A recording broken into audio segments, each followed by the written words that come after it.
Apa yang membuat Pak Jokowi mengizinkan partai-partai politik itu memberikan tiket untuk Anies Baswedan, atau Pak Prabowo memberikan tiket untuk Anies Baswedan? Tapi memang ada satu hal yang bisa membuat Anies Baswedan itu maju, ya sama Kaesang. Ya memang pertaruhannya macam-macam ya, ada etika, moral, dan mungkin juga pendukung gerakan perubahan juga nggak setuju gitu. Nah ini jadi dilema lah. Dan kemudian yang paling seru itu PSI yang selama Anies Baswedan jadi gubernur itu oposisi kritik-kritik, tiba-tiba ketua umumnya bilang menarik berpasangan dengan Anies Baswedan.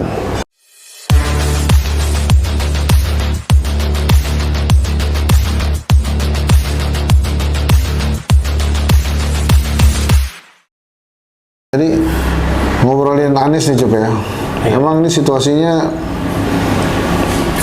bukan ideal ya. Jadi dalam demokrasi kita sekarang itu selalu kita bagi dua tuh. Demokrasi yang biasa, jadi demokrasi ideal, sama demokrasi siasat. Nah ini menarik nih. Kalau demokrasinya biasa-biasa aja, ini Anies Baswedan kalau kemudian dia memutuskan maju ya, dari jadi capres kemudian nyagup di Jakarta lagi,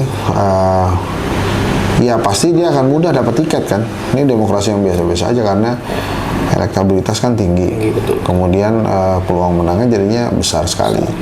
Walaupun Jakarta itu sejak pemilihan langsung belum pernah gubernur 2 periode.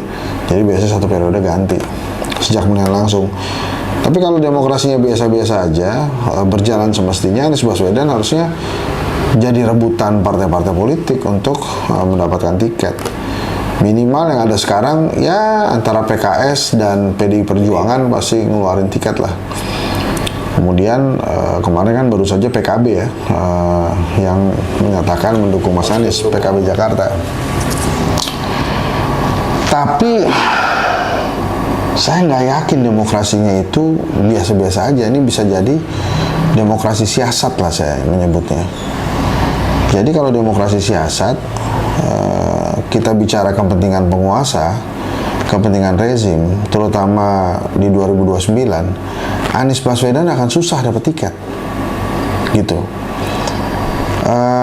Kenapa jadi susah? Karena kalau Anies Baswedan nyagup, tiketnya dia ini hidup nih, kartunya dia hidup lagi nih, dan bisa digunakan di 2029. Dia bakal lawan Prabowo, bakal lawan Gibran. Buat apa kartunya dihidupin? Apa yang membuat Pak Jokowi mengizinkan partai-partai politik itu memberikan tiket untuk Anies Baswedan, atau Pak Prabowo memberikan tiket untuk Anies Baswedan? Kalau kalau demokrasi siasat ya. Jadi artinya Anies mesti cari jalan sendiri tuh. Kalau kemudian Anies dapat tiket, ini ya pasti ada perhitungan-perhitungan tertentu, ada komitmen-komitmen tertentu. Misalnya Mas Anies boleh saya kasih tiket sekarang, tapi jangan maju ya di 2029 ya, tanda tangan lah. Nah itu Pak Jokowi atau Pak Prabowo tinggal mempersilahkan, silakan aja partai-partai memberikan tiket untuk Mas Anies, gitu. Kan gosipnya kan RK ya, Ridwan Kamil. Saya rasa rezim juga memahami bahwa Anies Baswedan ini susah dikalahkan di Jakarta. Jadi pilihan buat rezim itu adalah menggagalkan tiketnya Anies, atau tadi yang ceritanya ada perjanjian. Anies boleh maju tapi dengan perjanjian. Nah ini saya sih lebih cenderung menggagalkan itu. Jadi kalau menggagalkan tuh ya misalnya desas-desusnya kan PKS sudah mau akan bergabung, ditawarin macam-macam. Ada wakil gubernur lah, ada menteri lah, desas-desusnya begitu ya. Nah kalau PKS gabung pemerintah, otomatis Anies Baswedan hanya mengandalkan PDI Perjuangan. Nah PDI Perjuangan sendirian susah, memberikan tiket nggak cukup, jadi Anies Baswedan masih nggak bisa maju.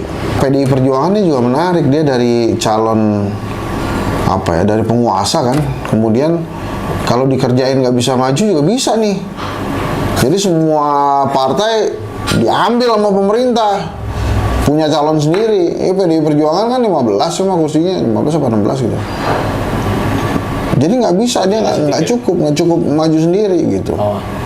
Nah ini miris ya, mungkin kalau kemudian PDI Perjuangan nggak bisa maju, bayangin aja dari menang pilkada sama Jokowi waktu itu memunculkan sosok Ahok, sosok Jarot gitu ya, terus nggak bisa maju sama sekali sih ya, sayang banget ya. Nah tapi ya tergantung lah. PKB gimana kemarin? Ya PKB, PKS itu dua-duanya kan Jakarta. Yang biasa tanda tangan rekomendasi itu ketua umum dan sekretaris jenderal, sekjen. Jadi belum aman sebetulnya dukungan-dukungan itu kemarin. Tapi memang ada satu hal yang bisa membuat Anies Baswedan itu maju, ya sama Kaesang. Ya memang pertaruhannya macam-macam ya, ada etika, moral, dan lain-lain, dan mungkin juga pendukung gerakan perubahan juga nggak setuju gitu. Nah ini jadi dilema lah. Ya ini masuk yang tadi tuh dengan perjanjian, dengan komitmen. Tapi kalau Anies Baswedan sama Kaesang, ini berpotensi kota kosong. Kenapa? Karena Anies Baswedan suaranya besar, suaranya banyak, dan Kaesang adalah perwakilan dari rezim. Jadi nggak, siapa lagi yang berani lawan? Betul. Gabungan antara rezim dan pemilik elektabilitas tertinggi, Cuk. Jadi bisa jadi kota kosong nih.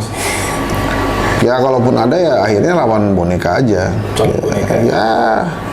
Nah ini yang mungkin perlu dipikirkan juga, karena memang kalau dengan Kaesang ini win-win solution buat Anies, buat Jokowi, buat Kaesang juga. Mungkin buat Pak Prabowo win-winnya apa? Ya Anies dapat tiket, Kaesang kemenangannya berkualitas lah sama Anies Baswedan kan.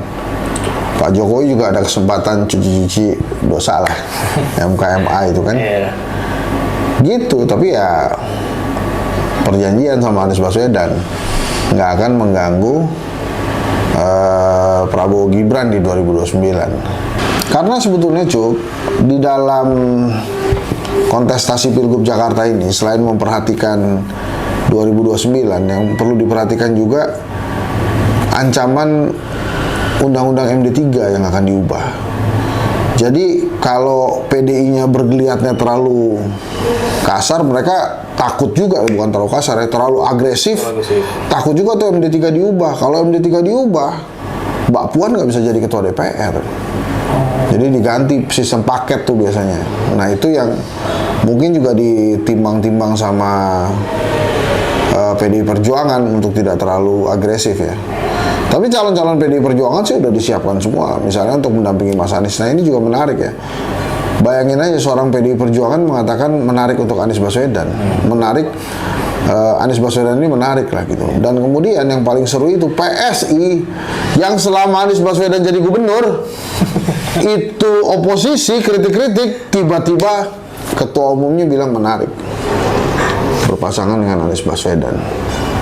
Nah ini Kaesang, saya yakin betul ini bukan idenya Kaesang murni nih, bisa jadi ide bapaknya gitu kan. Nah ini kita lihat aja kejadiannya gimana. Tapi memang ini sangat tricky sih, dan kita bisa lihat nanti kesannya gimana. Ada yang mengatakan gini loh, Mas Hensat, itu kan nanti yang jadi presiden Pak Prabowo bukan Jokowi lagi. Bener, tapi pendaftarannya Agustus. Jadi Pak Jokowi masih bisa manage itu gitu. Iya. Benar. Jadi dan Pak Prabowo kan kelihatannya ya dia menunggu pelantikan dulu aja, kemudian baru melaksanakan itu. Jadi ya banyak faktor juga yang bisa membuat pilihannya itu Anies dapat tiket karena demokrasinya biasa-biasa aja, Anies nggak dapat tiket karena ada demokrasi siasat tadi, Anies dapat tiket bergabung dengan penguasa, Anies Kaesang. Ya nggak tahu ya gimana itu pendukungnya terima apa enggak. Tapi ya memang, tapi kalau kemudian jadinya demokrasi siasat, kalaupun Anies menang dengan Kaesang, menurut saya sih nggak bagus juga buat demokrasi. Luar biasa Kaesang ini setelah mendapatkan jalan ya. Tapi gue yakin Kaesang akan gunakan anugerah dari MA ini, mau di Jakarta kayak, mau di Jawa Tengah, atau mungkin daerah-daerah lain yang dia suka. Ya ini sih kita lihat aja ya, mana yang akan dipilih. Tapi secara keinginan ya, untuk keinginan gue tuh, gue sih pengennya demokrasi biasa-biasa yang terjadi. Misalnya Anies Baswedan sama, kalau misalnya Ridwan Kamil maju sama Kaisang ya, yang katanya para petinggi itu hanya Ridwan Kamil yang bisa menandingi Mas Anies. Ya kalau Ridwan Kamil Kaisang sih gue ngusulin kalau memang sama PDI Perjuangan ya Seno Bagasskoro, walaupun desas-desusnya itu Charles Honoris gitu yang maju. Tapi gue menginginkan kira-kira kelihatannya kalau Seno asik juga, atau calon-calon PKS lainnya gitu. Nah ini kita lihatlah kira-kira. Tapi ya agak lucu ya dan seru nih pilkada ini. Dan Mas Anies juga ya kalau mau lihat Anies Baswedan maju, pendukungnya mesti agak rela-rela dikit tuh. Walaupun banyak nama yang berkembang. Selain Anies Baswedan kan ada Sudirman Said, terus kemudian ada Riza Patria, kemudian ada Ahmad Saihu PKS ya. Sebenarnya masih bijak nama. Saya juga sempat deklarasi jadi wakil gubernur aja. Pasangannya sama Bambang Pamungkas. Ya ujung-ujungnya sih disingkat Bangsat juga. Cuma kalau Bambang Pamungkas Henry Satrio kelihatannya boleh lah dicoba. Boleh. Ya kita tunggu aja, Cuk. Kira-kira Mas Anies perjalanannya kemana ya? Siap. Sampai hari ini sih kita belum mendengar apa-apa. Belum. Oke, Assalamualaikum. Itu tadi obrolan saya sama Mas Ucup tuh, sore-sore santai nih. Assalamualaikum warahmatullahi wabarakatuh. Waalaikumsalam.